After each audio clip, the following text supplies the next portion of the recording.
Shalom, I hope you all are doing well. I am blessed and I am back again with a quick video. In today's video, I'm going to be talking about the true biblical Hebrew Israelites.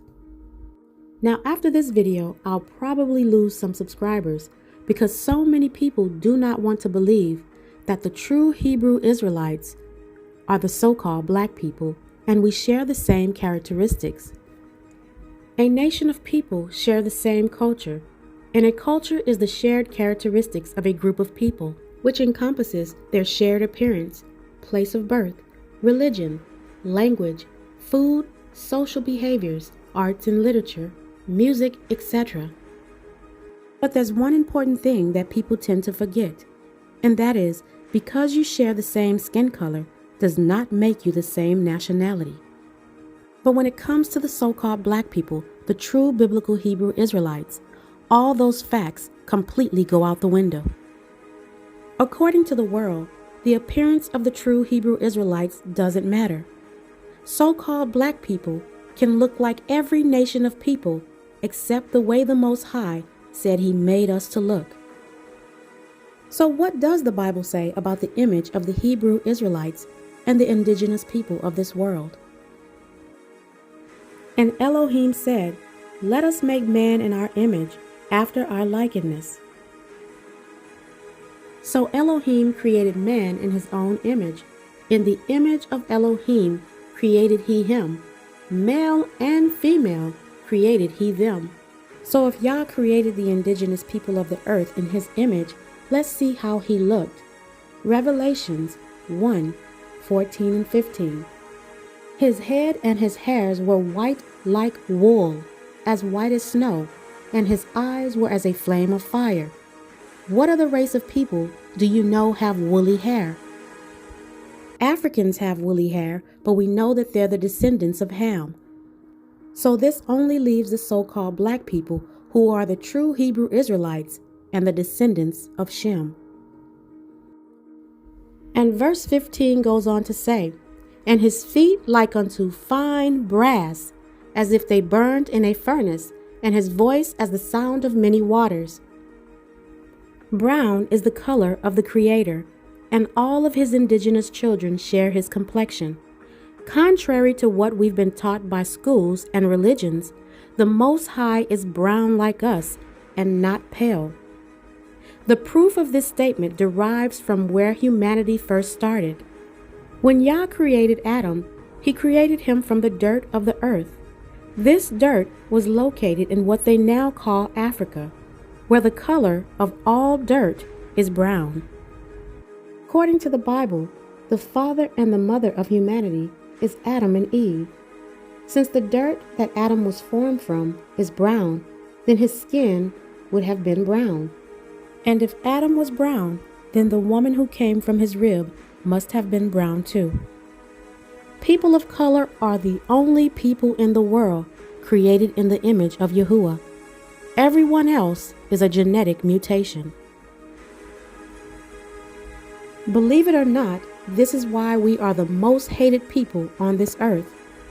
And although we've been taught by religion that white skin is a blessing and black skin is a curse, the truth is quite the opposite.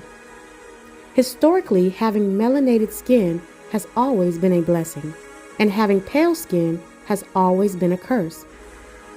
In Exodus, Leviticus, and Numbers, we can read how Yahuwah turned people's skin white when He put a curse on them. Today, doctors call it vitiligo, but the Bible calls it leprosy. Having pale skin was considered a curse because it didn't have melanin, which protected the skin from various skin diseases. This explains why today the sun protects brown-skinned people. Let's turn our attention back to the identity of the so-called black people, the ones who went through over 500 years of slavery, murder, rape, oppression, the loss of our history, culture, and identity. We are the only nation of people who fit all the curses of Deuteronomy 28. If any other nation of people would have had to go through what we went through, they would have become extinct. Have you ever wondered why so-called black people continuously overcome our circumstances no matter what we are faced with, it's because we are the chosen seed of the Most High Yah. We have Yahuwah's power in our DNA, and although we don't always use his power like he intended for us to, it is still there, which is why we are still here today. The wicked powers that be know this. That's why there's always been an agenda to destroy the so-called black people. This is why all forms of mainstream media promote interracial dating, homosexuality, and transgenderism. They also push the narrative that having blue eyes with blonde straight hair is the standard of beauty.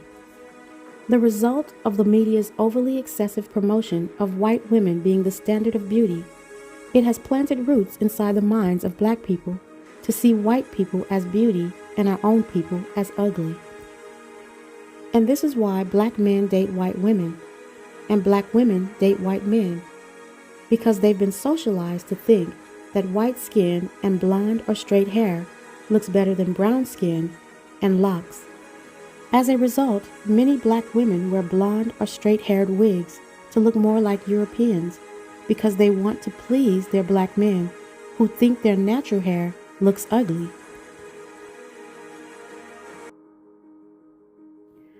As it pertains to homosexuality, all throughout the history of human life, homosexuality was considered a mental illness that only Caucasians had. But in the last 30 years plus or so, homosexuality is now considered to be the normal way of life for all people, and especially for so-called black people. Today, almost every black TV show or movie has some form of homosexuality in it. You see, what the powers that be know is that in our black communities, our youth idolize these celebrities and will mimic whatever they see them do. Turning our attention to transgenderism. Transgenderism represents the destruction of mankind. When the media has the control over the minds of the population, it has the power to persuade us to accept evil as good. This is the case of transgenderism. Never in history have people been so ignorant and mentally ill that they would support and promote a lifestyle change that would cause the extermination of human existence. We are currently witnessing exactly what the fallen angels did when they altered the Most High's creation. The media is using that same power to persuade people to accept the alteration of the Most High's creation. You see, the TV was not built to entertain. It was built to program the minds of the general population to think and react the way the government wants us to. They have an agenda, and that is to keep the population deceived from what is really going on behind the scenes by feeding us constant forms of mindless entertainment that sinks into our lower states of consciousness.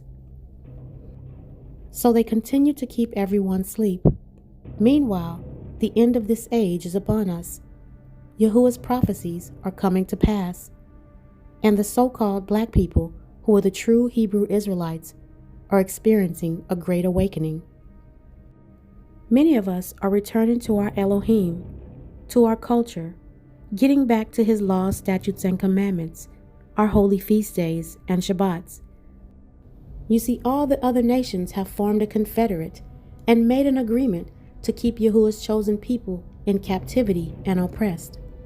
And they know that Deuteronomy 30 says that we would wake up in the land of our captivity. They know that when we begin to wake up and obey the voice of our Elohim, meaning keep his commandments, that he's going to turn our captivity and have compassion on us. They know that one day soon, Yahuwah is going to gather his children from the four corners where he scattered us. And they also know Deuteronomy 30:7. And it reads, "And Yahuwah thy Elohim will put all these curses upon thine enemies, and on them that hate thee, which persecute thee." Yahuwah said that in the land of our captivity, we would remember who we are, and that we would return to him and obey his voice, and do all his commandments, which he command us this day. Let's take a look at Baruch, chapter 2, verses 32 through 33, and it reads, "And they shall praise me in the land of their captivity, and think upon my name, and return from their stiff neck, and from their wicked deeds, for they shall remember the way of their fathers, which sinned before Yahuwah." Why do you think they have taken so many of our books out? You see, they did that in hopes that we would never find our way back to our Elohim. These wicked people are trying to stop the future prophecies. They knew that when we begin to wake up, that would mean that their rulership is ending.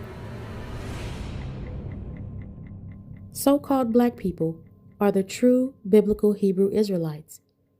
We are currently waking up to our true identity in the land of our captivity. Yahuwah has a plan to restore his people, and there's nothing anyone can do to stop it. Keep Yahuwah's laws, statutes, and commandments and holy feast days to the best of your ability. Remember Matthew chapter 24 and verse 13. "He that endures unto the end, the same shall be saved." May Yahuwah bless you and keep you and your family safe in these very dark times. And until my next video, Shalom.